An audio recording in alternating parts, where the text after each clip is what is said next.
Once again welcome all of you. അപ്പോൾ ഇന്ന് നമ്മൾ നോക്കാൻ പോകുന്നത് നമ്മുടെ ഫ്രണ്ട്സ് റോമൻ കൺട്രിമാൻ വില്യം ഷേക്സ്പിയറിൻ്റെ one of the famous plays ആയിട്ടുള്ള ജൂലിയസ് സീസറിലെ ഒരു കുറച്ച് വരികളാണ്.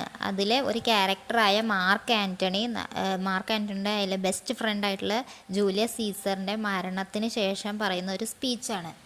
അപ്പോൾ അതിൻ്റെ കഥ എങ്ങനെയാണ് വരുന്നത്? വില്യം ഷേക്സ്പിയറിൻ്റെ ജൂലിയസ് സീസർ എന്ന് പറയുന്നത് ഒരു ഭരണാധികാരിയായിരുന്നു റോമിലത്തെ. അപ്പോൾ സീസറിനെ കൊലപ്പെടുത്തുകയാണ്, അല്ലെങ്കിൽ അസാസിനേറ്റ് ചെയ്യുകയാണ് സീസറിൻ്റെ ഫ്രണ്ടായ ബ്രൂട്ടസും കുറച്ച് ആൾക്കാരും കൂടിയിട്ട്. അപ്പോൾ ഈ ബ്രൂട്ടസ് അതിനുള്ള റീസൺസ് ഒക്കെ പറഞ്ഞ് ജനങ്ങളോട് പറയുകയാണ്, സീസർ ജനങ്ങൾക്കെതിരെ പോയതുകൊണ്ടാണ് കൊലപ്പെടുത്തിയത് എന്നുള്ളതൊക്കെ പറഞ്ഞ് ജനങ്ങളെ പറഞ്ഞ് മനസ്സിലാക്കാൻ നോക്കി. ആ ഒരു ടൈമിലാണ് നമ്മുടെ മാർക്ക് ആൻ്റണി, ജൂലിയസ് സീസറിൻ്റെ ഉറ്റ സുഹൃത്തായ മാർക്ക് ആൻ്റണി വന്നിട്ട് പറയുകയാണ്, എനിക്ക് കുറച്ച് ഒരു സ്പീച്ച് നടത്താനുണ്ട് എൻ്റെ സുഹൃത്തിൻ്റെ മരണത്തിൽ. അപ്പോൾ ഓക്കെ എന്ന് പറഞ്ഞിട്ട് അങ്ങനെ മാർക്ക് ആൻ്റണി പറയുന്ന സ്പീച്ചാണ് നമുക്ക് പഠിക്കാനുള്ളത്. മാർക്ക് ആൻ്റണി ആദ്യം തന്നെ പറയുകയാണ്, friends Romans countrymen lend your ears. അപ്പോൾ എന്താണ്, ചെവി തരൂ എന്ന് അതെന്താണെന്ന് വെച്ചാൽ ഞാൻ പറയുന്നത് നിങ്ങളൊന്ന് ശ്രദ്ധിക്കൂ എന്നുള്ള ഒരു അർത്ഥത്തിലാണ്.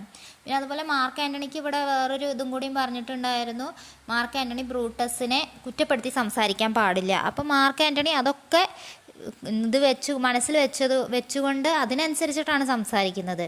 അപ്പോൾ ഒരു തരം പരിഹാസം, നിങ്ങൾ വെർബൽ ഐറണി എന്ന് പഠിച്ചിട്ടുണ്ടായിരിക്കും. അപ്പോൾ വെർബൽ ഐറണിയാണ് ഇവിടെ. ഒന്ന് പറഞ്ഞിട്ട് വേറെ എന്തോ ഉദ്ദേശിക്കുക, അല്ലെങ്കിൽ ജസ്റ്റ് ഓപ്പോസിറ്റ് ഉദ്ദേശിക്കുക എന്നുള്ളതാണ് ഇവിടെ.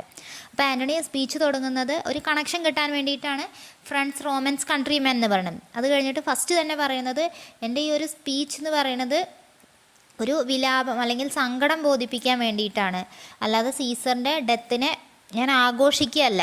അപ്പോൾ ഈ പറഞ്ഞതിൽ തന്നെ എന്തോ ഒരു ഇതുണ്ട്, കാരണം ബ്രൂട്ടസ് എന്താണ്, സീസറിൻ്റെ ഡെത്തിനെ ആഘോഷിക്കുകയാണ്.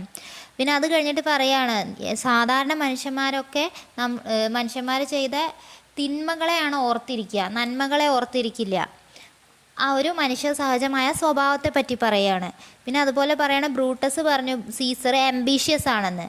അപ്പോൾ സീസർ എംബീഷ്യസ് ആണെങ്കിൽ സീസറിന് ഓൾറെഡി പണിഷ്മെൻറ്റ് കിട്ടി. എന്താണ്, സീസർ മരിച്ചു, അതാണ് പണിഷ്മെൻറ്റ്. പിന്നെ അതുപോലെ സർക്കാസം ഉപയോഗിച്ചുകൊണ്ട് പറയാണ്, ഹോണറബിൾ കൺട്രിമെൻ.